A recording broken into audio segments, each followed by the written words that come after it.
happening now. Canceling camp after algae resurfaces on Skaneateles Lake. The health department testing those blooms this morning. And agreeing to debate, but not happy about the terms. Governor Andrew Cuomo and Cynthia Nixon set to go head-to-head in just 2 weeks. Stumping for Congresswoman Claudia Tenney, the president hoping to boost the incumbent in this year's election while taking on Democrats across the state. From WSYR TV Syracuse, the local station, you're watching the Morning News. And a very good Tuesday morning. I'm Jennifer Sanders. It is 6:31. Let's get right to Kate. Storm team alert. A lot of activity right now in live Doppler 9 over there. Especially for the Finger Lakes. They are dealing with the heaviest of the rain right now. There's actually not a whole lot going on in Syracuse. I'll show you all that in your timecast coming up in a few minutes. A whirlwind day for central and northern New York, hosting President Donald Trump yesterday afternoon. The commander-in-chief ending his 11-day working vacation with a visit, part presidential business, part stumping for incumbent Republicans facing tough campaigns in this year's midterm elections. Air Force One touching down at Wheeler-Sac Army Airfield just after 2 p.m. The president greeted with a show of military prowess, helicopters, artillery, and soldiers. Then down to business, signing the John McCain National Defense Spending Act. And we will replace aging tanks, aging planes and ships with the most advanced and lethal technology ever developed. And hopefully, we'll be so strong, we'll never have to use it. But if we ever did, nobody has a chance. Wheels up to Oneida County. Trump becoming the first sitting president to visit the city of Utica in 70 years, taking the stump for Representative Claudia Tenney. You vote for somebody other than our fantastic Claudia.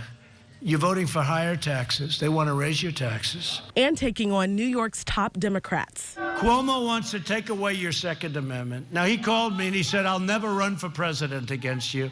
But maybe he wants to. Oh, please do it. The one thing we know, and they do say, anybody that runs against Trump suffers.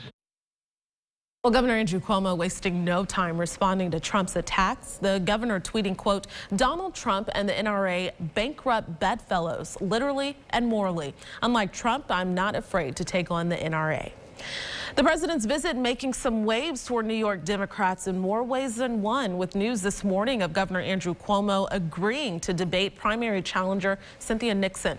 The state Democratic committee says the debate will be 2 weeks from now, and that's August 29th on CBS. Now, party leaders calling on Nixon to release her tax returns, something she has said would happen if Cuomo agreed to a debate. Nixon's campaign taking issue with some terms of the debate, but saying in part, quote, we understand this isn't a level playing field. It hasn't been since the very beginning. Nothing is easy when you're an outsider, and it's even harder when you're a woman. Cynthia will debate Governor Cuomo backwards and in heels if she has to, end quote. Still no mention on if she'll release her tax returns.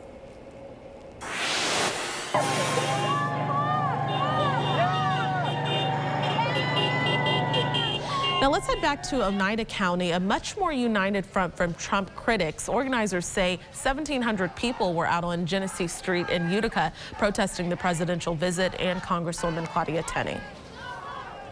They need to understand that we do not approve of their policies that are harming the people of this district and the Mohawk Valley. Voting and fair taxation, like, those are three paramounts of freedom, and she is voting to, like, just strip us of those. So when she's not doing her job, it's our job to repeal and replace her. Supporters who didn't get tickets to Tenney's $1,000 plate fundraiser lined the opposite side of the street, hoping to get a glimpse of the president during this historic visit. Well, now we move to a health alert this morning as concerns over algal blooms on Skaneateles Lake continue. Lord's Camp in Skaneateles temporarily shut down after realizing its drinking supply may have been contaminated by toxic blue-green algae. The camp noticed algae on the lake around noon yesterday. At that point, though, they stopped letting kids in the water. The camp's executive director says after speaking with the county health department, they decided to shut down around 3 o'clock. They say with more than 300 people on the site, providing bottled water, hand washing stations, and showers would just be too taxing. Families will get a refund. and the health department is testing the blooms. Those results should take 24 to 48 hours. We have all this information posted for you at our website, localsyr.com.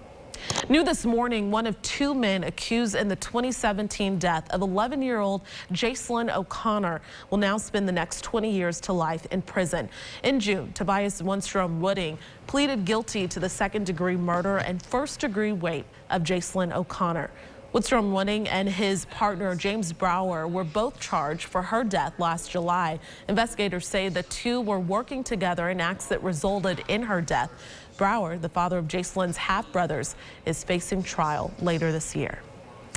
We're still waiting details on funeral arrangements for convicted Heidi Allen kidnapper Gary Thibodeau. He was serving a 25-year to life sentence in state prison for the 1994 kidnapping when he passed away Sunday night. His defense attorney says his health had been declining recently, especially in the past few weeks.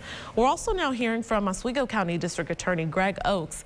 He has extended his condolences to the Thibodeau family, but also says in part, quote, "My continued thoughts and prayers also go out to Heidi Allen's family, who still do not have closure or peace that they deserve." 6:37 right now. The long-awaited School Safety Task Force report just released this week by Onondaga County leaders. Now, the collaborative effort was fueled by the aftermath of the Parkland, Florida high school shooting, and law enforcement, school leaders, and others coming together, aiming to prevent any such tragedy from happening here in central New York. Making sure that any training that is held is offered to everyone. Now that means inviting law enforcement to your trainings. That means inviting your bus drivers, your custodians, your food service. We're all part of this one big ball of student safety and keeping everybody safe. And the 35-page report includes plans for student training, threat assessment, and safety on school grounds.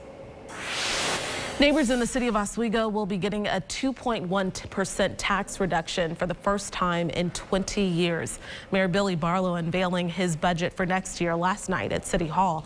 Barlow tells us that they were able to achieve this through reducing overtime and then also saving personnel costs and finding ways to be more efficient and effective in city government in an effort to save money.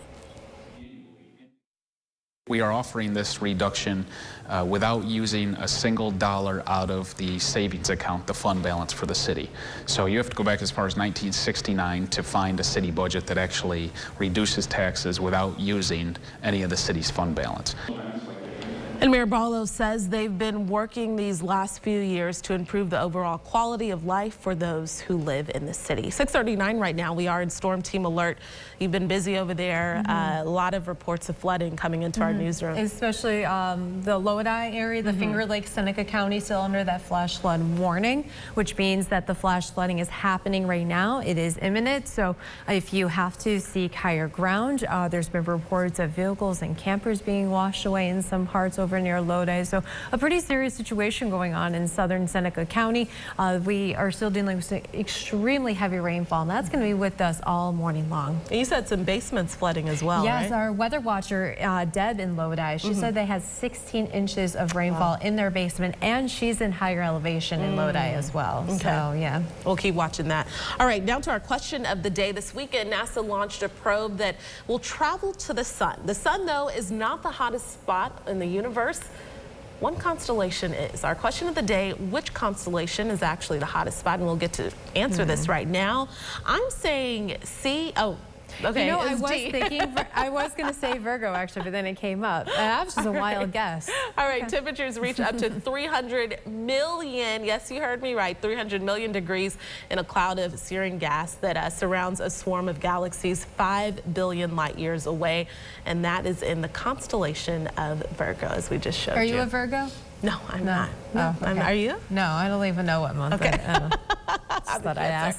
All right, 6:40 right now. Still ahead here on the morning news. A suspected terror incident in London, plus Aretha Franklin in hospice care. We'll recap those top stories in your News on the Go. But first, at 6:50, a bear attempts to break in a liquor store. This is not a bad joke. You'll see the video coming up after the break. Women are having more children. I'm Rick Reagan. In Money in Your Pocket Minute, we'll take a look at why that's a really good thing for the economy. You're watching the Morning News.